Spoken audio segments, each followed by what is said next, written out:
Halo semua, halo Branch Learner, kembali dengan saya Miss Martin dan juga Miss Emma psikolog. Kita hari ini akan membahas masih temanya pernikahan, ini minggu kedua. Jadi masih ada 2 minggu lagi. Hari ini kita akan membahas mengenai pernikahan yang temanya adalah akar perbedaan. Ya, kita akan membahas suka duka pernikahan. Jangan disimpan sendirian atau justru dibahas dengan orang yang toksik. Tapi cari sumber yang memberikan kita pencerahan. Betul amat ya. Jadi saya mau tanya nih sama Miss Emma ya, kenapa sih pasangan itu bisa sering ribut ya soal hal-hal kecil gitu ya? Dan apakah itu adalah tanda dari hubungan yang tidak sehat, yang ribut terus untuk hal-hal yang kecil? Ya, biasanya memang kalau dalam pernikahan itu ada yang namanya keributan. Ya, siapa sih di sini yang tidak pernah ribut? Bahkan kakak beradik juga ribut. Jadi kita harus sadar bahwa di dalam sebuah pernikahan itu keributan itu adalah hal yang normal. Tetapi tidak menjadi normal kalau keributannya itu terlalu sering dan kemudian dampak dari keributan itu adalah perpisahan. Kalau dari ahli mengatakan bahwa dari 10 kali hubungan dalam rumah tangga itu lebih banyak yang mana ributnya atau happy-nya, ya. Minimal happy-nya itu 6. Wah, ributnya 4. Nah, tapi mungkin nggak nanti lama-lama jadi ributnya 2. Bisa, ya, ributnya 2, happy-nya 8. Jadi rumah tangga yang sehat, kita harus sadari bahwa ributnya tidak terlalu banyak dibanding happy-nya. Nah, kalau misalnya memang ributnya itu banyak, berarti harus mulai mencari cara-cara untuk memperbaiki diri. Memperbaiki pernikahan yaitu mulai dengan memperbaiki diri sendiri. Nah, terus ributnya soal apa nih biasanya? Soal semuanya. Ya, semua bisa diributkan, mulai dari kebiasaan dan pola asuh yang dulu. Kemudian juga harapan-harapan yang tidak tersampaikan melalui komunikasi yang tidak sehat. Yang ketiga, bagaimana cara pandang atau value daripada pasangan. Ini baru bertanya tentang apa saja penyebab perbedaan. Beranjak semuanya ya. Seringkali memang perbedaan itu tidak terhindarkan ya. Dari mulai mungkin hal kecil seperti menyimpan barang untuk waktu ya, bagaimana kita berjanji sama orang, ada yang pengennya tepat waktu, ada yang ya udahlah, orang lain juga mungkin terlambat, jadi kita nggak apa-apa lah delay sedikit ya, ada yang seperti itu ya. Nah, ini hal-hal kecil seperti ini yang biasanya justru saling menimbulkan keributan ya. Jadi mengatasi keributan kecil. Nah, sekarang udah mulai bagaimana mengatasi keributan kecil. Tapi ingat ya, Bapak Mama di sini ataupun para suami dan istri ya harus ingat bahwa keributan tadi kita harus maintain. Jangan dari kehidupan pernikahan kita itu dari 10 tadi ya, 10 kalau kita hitung per 10 pertemuan atau per 10 kita relasi maksimal itu ya 4 lah ribut dari 10. Jadi suasana kehidupan rumah tangga itu menyenangkan. Ya, menahan diri untuk tidak di dalam percekcokan. Ya, itu kita supaya kita dalam pernikahan yang sehat. Jangan lupa kita itu mencintai pasangan kita ya. Meskipun tadi ada perbedaan dan ada keributan atau ada perbedaan pendapat. Ya. Nah, bagaimana cara kita menyelesaikan yang namanya keributan ya? Pertama, sadarilah bahwa kita itu memiliki perbedaan ya. Ya, tadi kalau minggu lalu tiap kita itu punya identitas diri.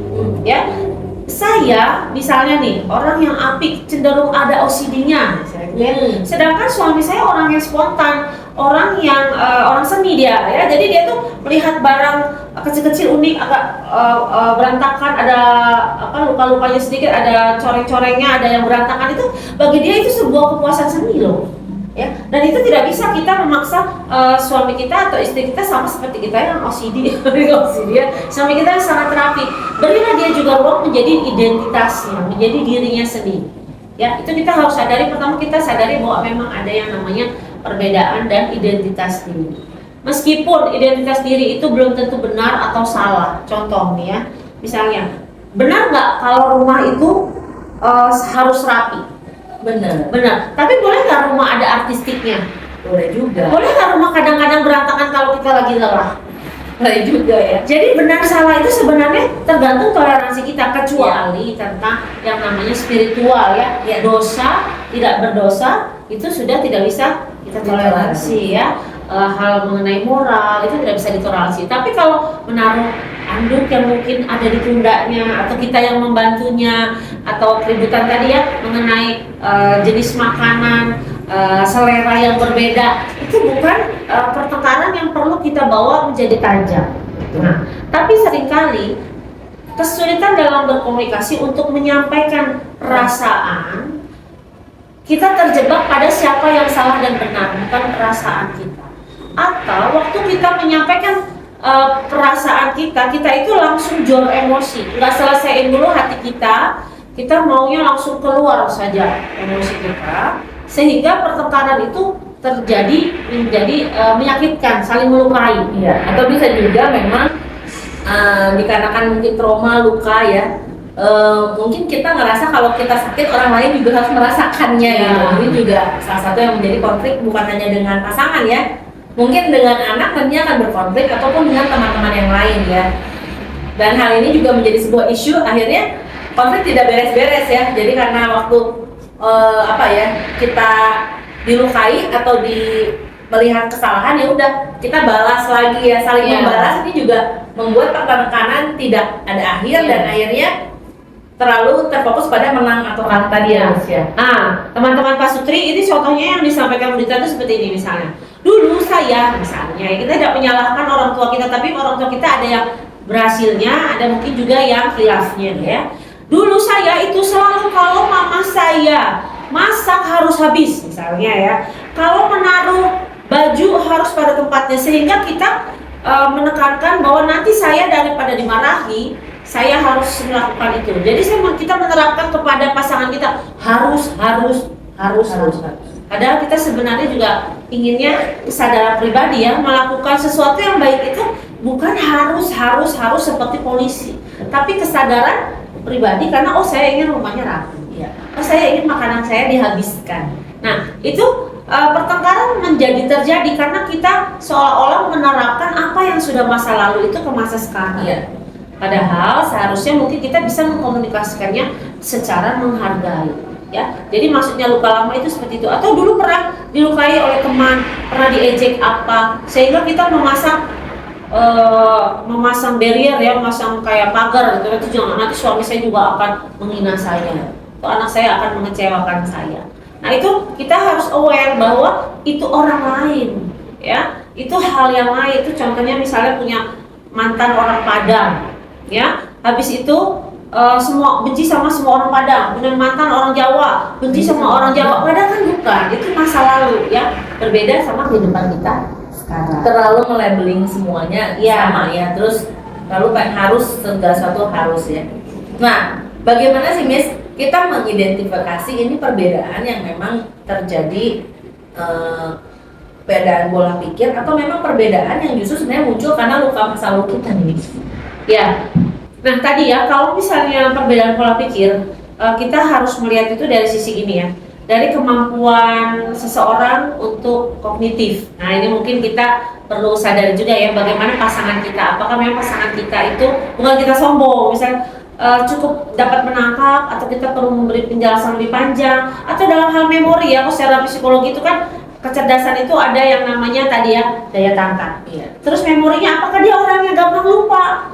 Sedangkan kita orang yang detil, nanti sudah dikasih tahu kok lupa lagi sih. Nah itu berarti kita harus sadar, kita harus sabar dong. Berarti memang pasangan kita ini harus diingatkan lagi, atau mungkin diperlukan catatan atau di sticky note, ditempel begitu ya, supaya tidak ada, kan sudah aku bilangin. Itu kalau punya perempuan ya, atau laki-laki juga kan sudah ada rencananya seperti ini, kok mama maunya terlalu random. Nah enggak juga kayak gitu ya. Betul. Jadi itu adalah mengenai pola pikir ya, memori, kemudian daya tangkapnya ya, kemudian perencanaan. Perencanaan itu tidak semua loh, seorang itu perencanaannya baik.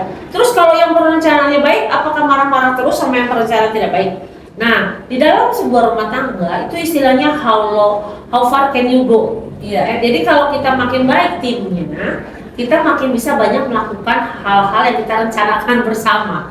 Tapi kalau perencanaan sudah bagus tapi timnya saling menyalahkan, contohnya mau piknik, mau pergi ke luar negeri, pengennya happy-happy, tetapi karena perencanaannya tidak bekerja sama dengan baik, rencananya sudah bagus, hasilnya apa?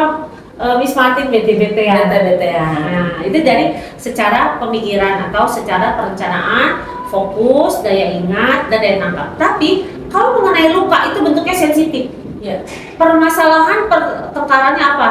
Udah tersinggung, ya, sakit hati, merasa tidak dihargai, ya, merasa kesepian. Yang mana itu seringkali penyebabnya itu mengakibatkan adalah lack of communication atau jadinya menarik diri, nggak mau berkomunikasi. Ya, ini sudah dibahas di minggu lalu juga ya. Tapi kita akan bahas lebih lanjut bagaimana luka atau trauma ini juga membuat kita akhirnya berada di satu perasaan berkepanjangan gitu ya, dan juga sangat mudah sekali, sensitif sekali merasakannya. Jadi terkadang waktu kita sakit hati sama suami atau istri kita, karena otomatis orang yang akan menyakiti kita adalah orang yang paling dekat dengan kita, yang di sebelah ya, nggak mungkin orang lain menyakiti hati kita ya. Tapi waktu kita bisa melihat kalau kita sakit hati, kita ada baiknya untuk ngecek triggernya apa, sehingga kita bisa menyembuhkannya dulu sebelum kita ngobrol sama suami ya, Miss ya. Nah, kira-kira apalagi nih Miss ya yang bisa menunjukkan bahwa memang itu tuh ternyata bukan dari perasaan kita, tapi memang dari luka yang muncul gitu. Ya, begini ya, biasanya kalau yang memang secara gender lah ya, secara laki-laki dan perempuan gitu ya, kalau luka yang paling banyak dialami oleh laki-laki itu masalah ego, ya, masalah dia tidak dihargai, merasa dia disepelekan, tapi kenyataannya memang belum memenuhi standar saya, misalnya gitu ya. Ya itu kan harus berproses, kita menghargai seseorang dulu, baru dia akan merasa bisa melakukan hal lebih baik, bukan kebalik ya Miss Martin ya. Jadi setelah dia berhasil baru kita hargai, ya. Yang nggak akan berhasil.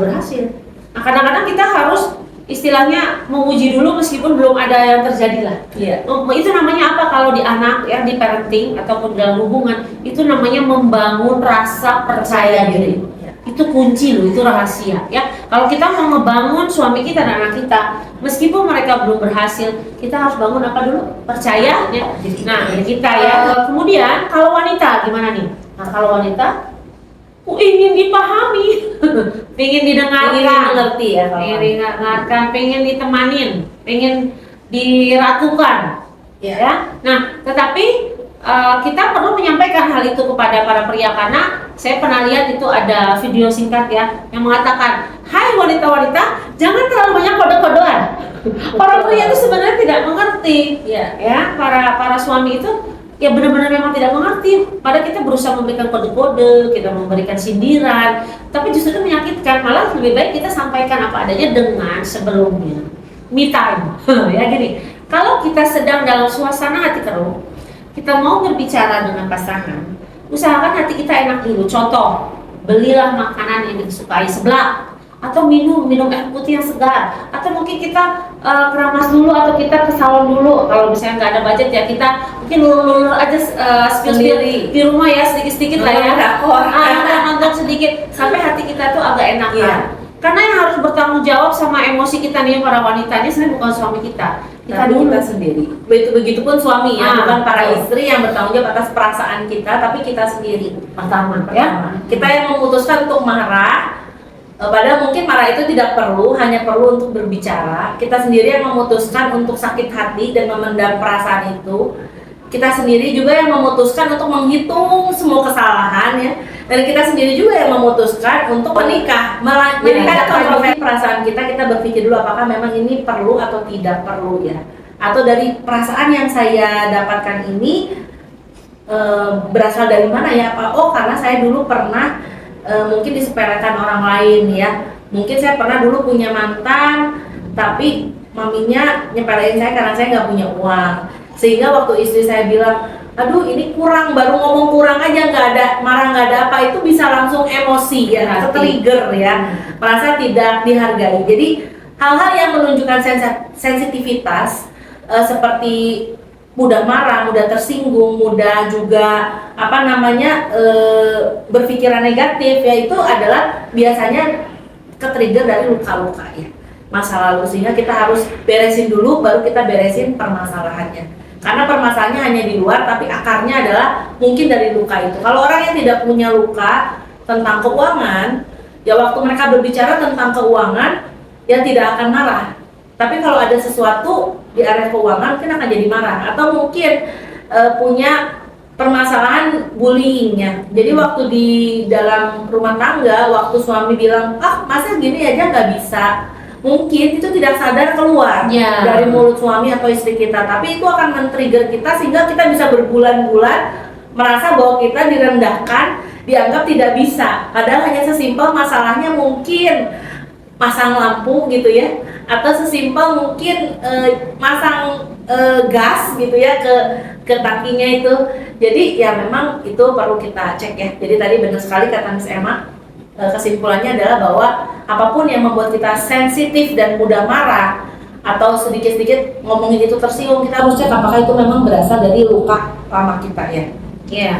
Jadi kalau luka lama ya itu biasanya keluarnya bentuknya trauma ya, atau juga ada yang bentuknya kecemasan, panic attack gitu ya. Ada yang bentuknya juga jadi curiga ya, parno. Nah itu sebenarnya kalau salah satu pasangan menghadapi hal seperti itu sebenarnya dia nggak pengen loh.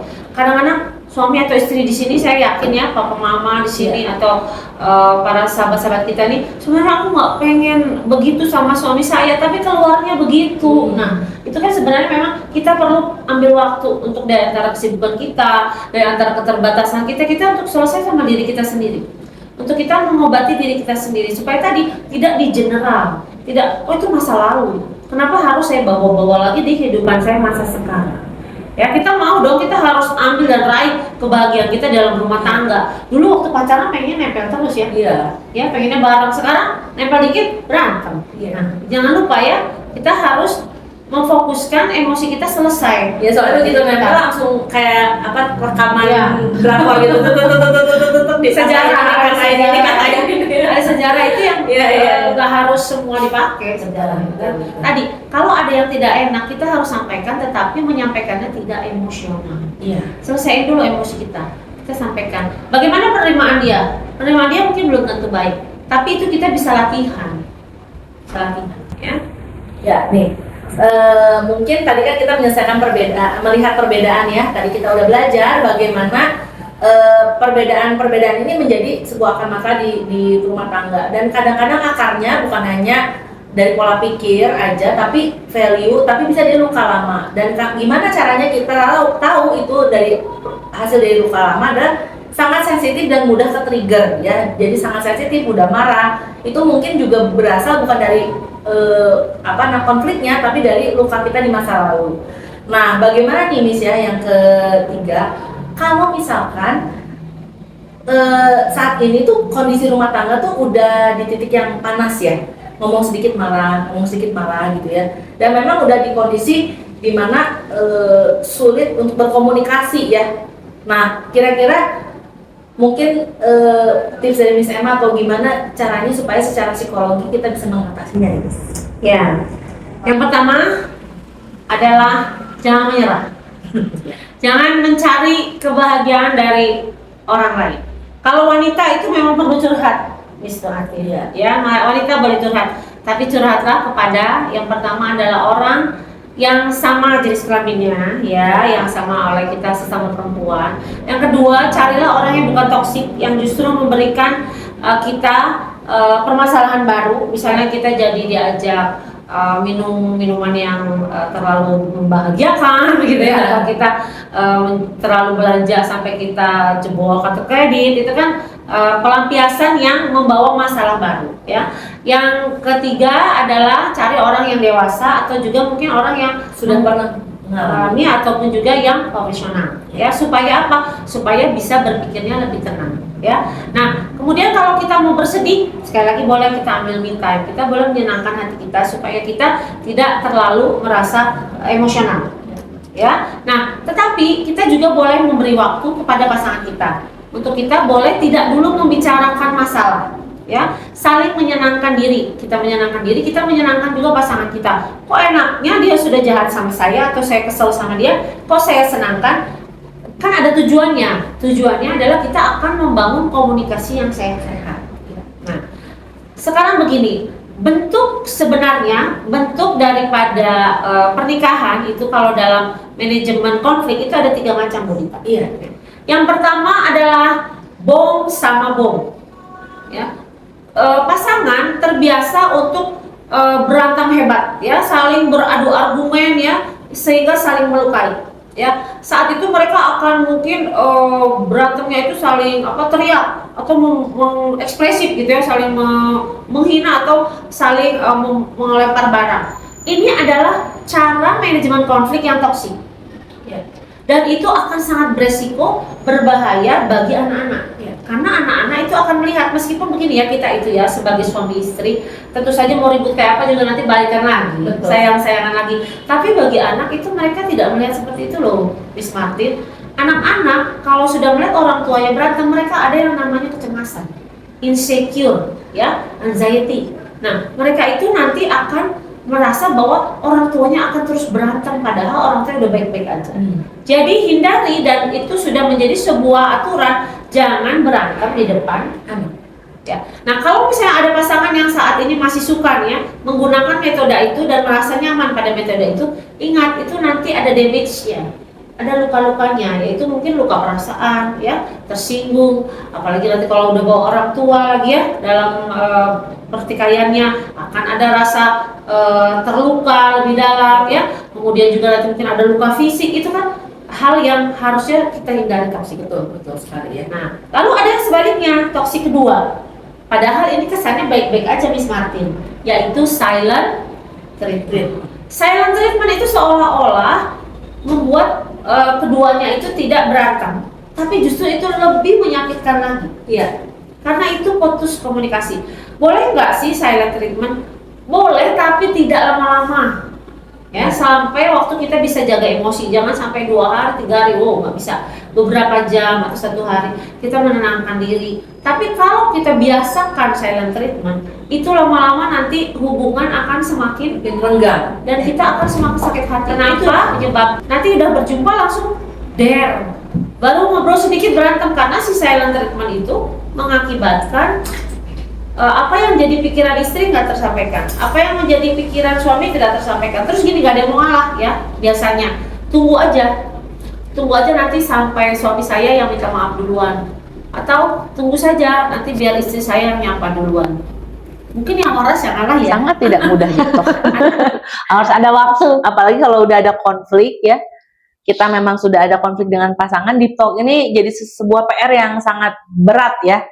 Karena mungkin ya itu tadi teringat terus dengan kesalahan-kesalahan yang sudah pernah dilakukan sebelumnya. Nah, jadi makanya deep talk itu tidak boleh terlalu lama. Tadi ada dibungkus dengan perkelahian dulu, dibungkus dengan silent treatment dulu. Jadi jangan numpuk. Nah, tetapi ternyata deep talk itu adalah kedewasaan. Iya. Nggak berhasil deep talk, akhirnya berantem. Tapi sudah mencoba. Deep talknya juga nggak usah terlalu deep banget lah ya. Tapi istilahnya bukan berantem, bukan juga diam. Nah, waktu deep talk itu kita juga tadi me time dulu, kita selesaikan dulu emosi kita. Jadi supaya kita fokusnya pada perasaan, bukan pada kesalahan. Iya. Jadi tujuannya deep talk itu sebenarnya dia mengungkapkan perasaan kita tanpa harus menyalahkan gitu kali ya, Miss ya. Karena kan mungkin dari segi dia, nah di deep talk ini kita juga bukan hanya ngomong ya, tapi kita juga harus mau mendengar gitu ya, Miss ya. Karena seringkali yang sulit itu adalah mendengar, bukan ngomong. Kalau ngomong tuh, makanya kalau yang ribut berantem, dua-duanya ngomong gitu ya, karena memang ngomong paling enak ya. Tapi paling sulit adalah kita mau duduk dan mendengarkan, bukan melihat siapa yang benar atau siapa yang salah, tapi kita mau mendengarkan dahulu ya. Mungkin sepertinya seringkali suami istri ini ribut masalah kecil itu karena sama-sama tidak mengerti atau sama-sama punya menyimpan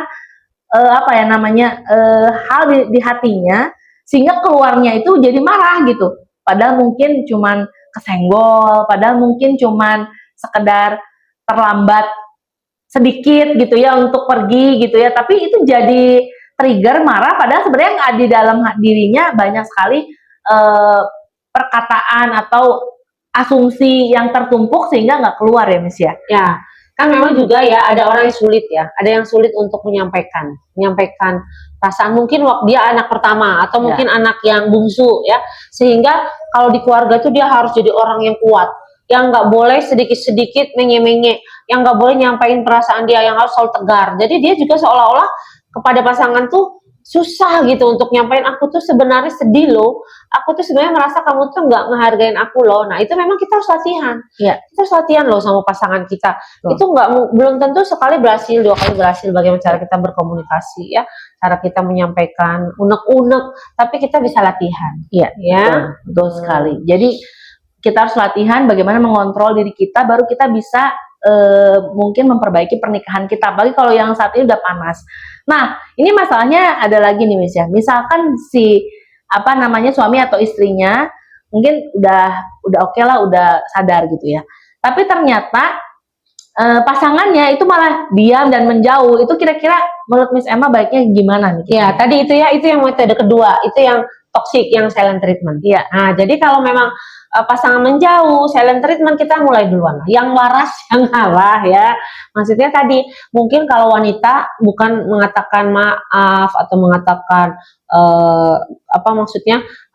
langsung mengatakan, kan kadang-kadang gini ya, kan dua-duanya menjauh atau saling diam ya. Nanti kalau wanita kan nggak akan mau lah menyapa duluan. Tapi kan kita bisa menyapa dengan menyediakan makanan gitu ya. Kita bisa tiba-tiba menyiapkan sesuatu ya, snack gitu ya, ataupun kita melambaikan tangan waktu dia berangkat. Itu kan sebenarnya sebuah komunikasi yang tanpa harus kita memulai duluannya tuh berbicara. Tapi kita sudah membuka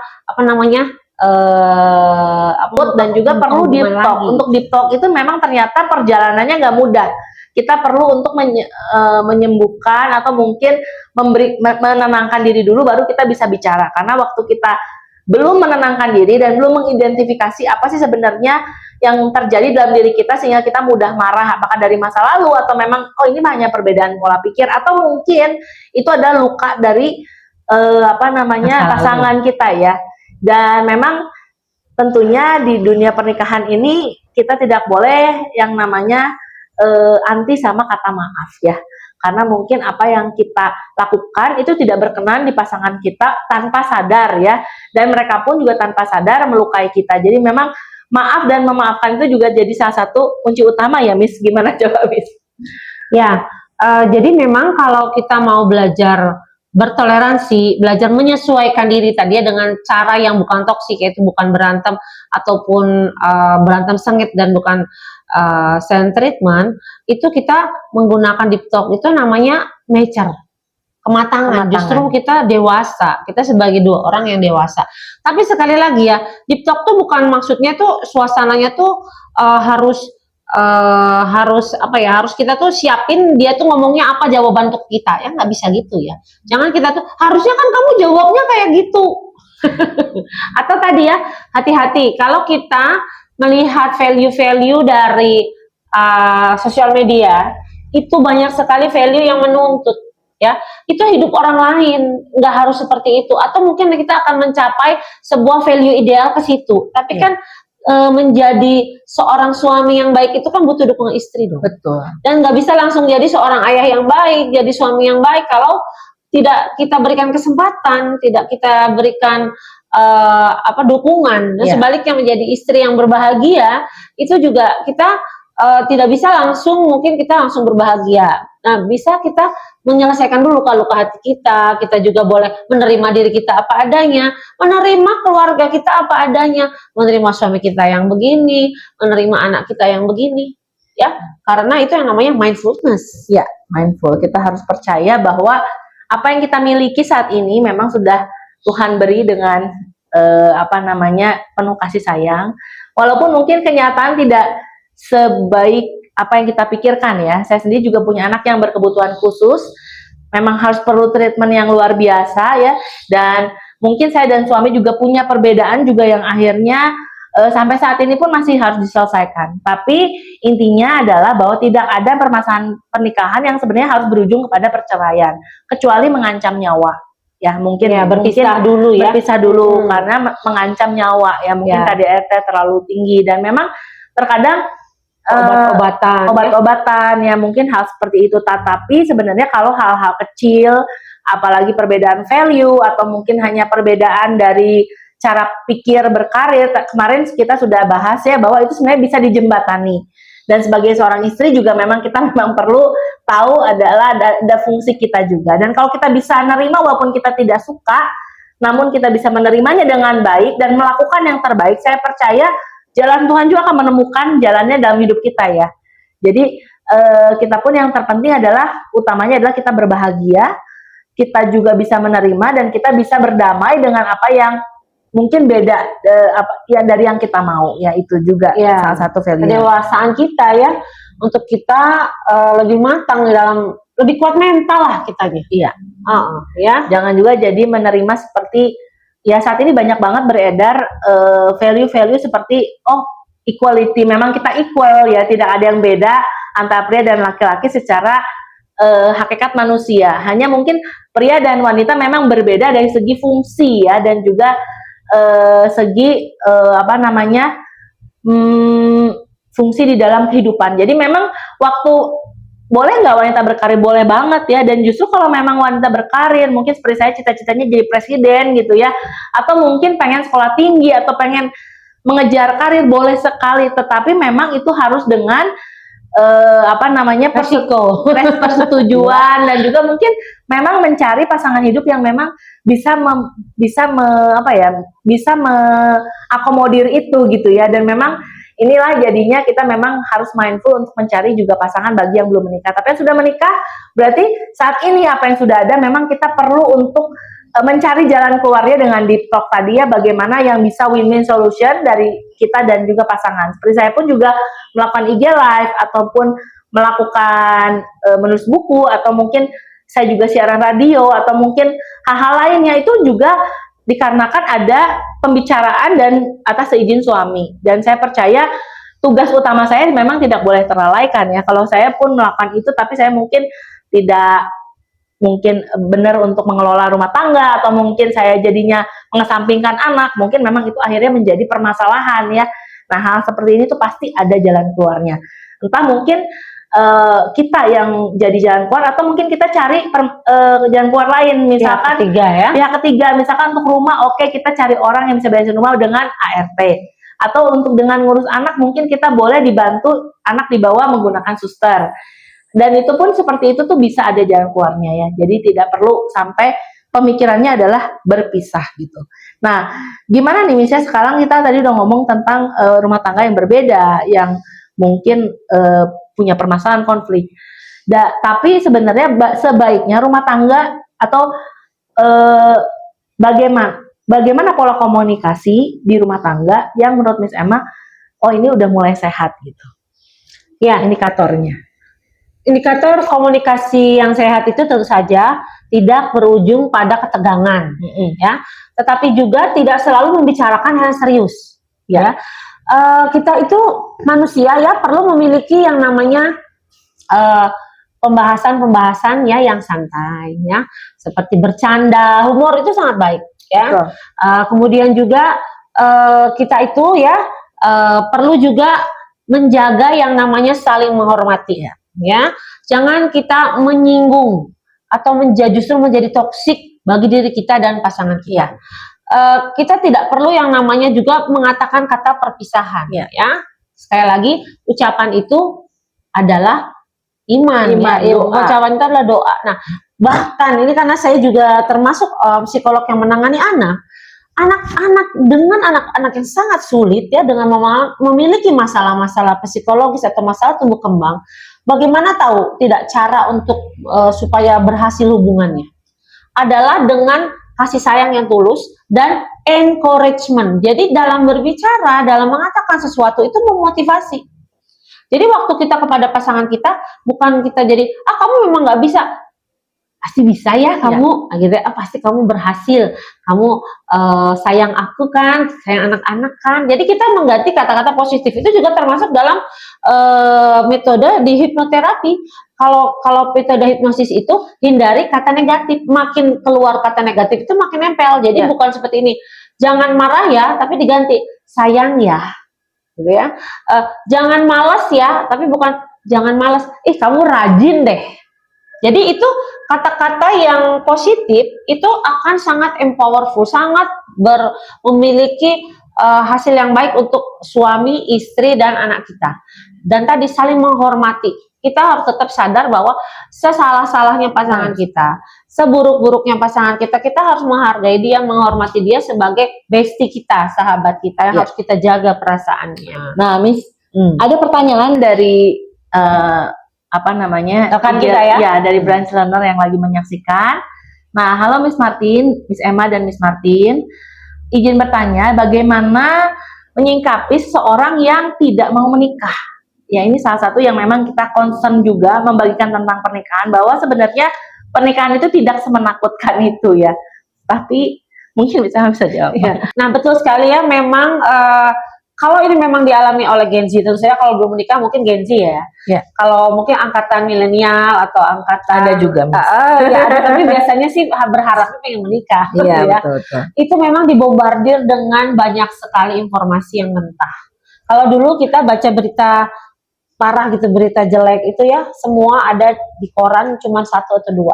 Sekarang para Gen Z, para generasi muda mendapatkan semua informasi mentah, tidak ada tersortir, dan juga mungkin juga ada yang belum tentu benar secara mentah-mentah, sehingga itu meningkatkan yang namanya kecemasan, ya, ketakutan tersendiri. Tapi juga bisa jadi itu adalah mungkin proyeksi dari kehidupan rumah tangga yang berjarak secara emosional, sehingga tidak terpenuhi kebutuhan affection dari keluarga itu. Nah, sebenarnya apabila dia tidak ingin menikah, berarti dia merasa tadi antara kecemasan, atau tadi dia merasa bahwa pernikahan itu tidak akan memberikan emosi yang setimpal atas kebutuhan dia. Atau juga mungkin belum siap secara tanggung jawab. Ya, karena mungkin memang tuntutan masa kini yang tumbuh di masyarakat. Kalau dulu tuntutan di masa milenial ya, angkatan kita ya, kita bareng-bareng deh mulai dari nol.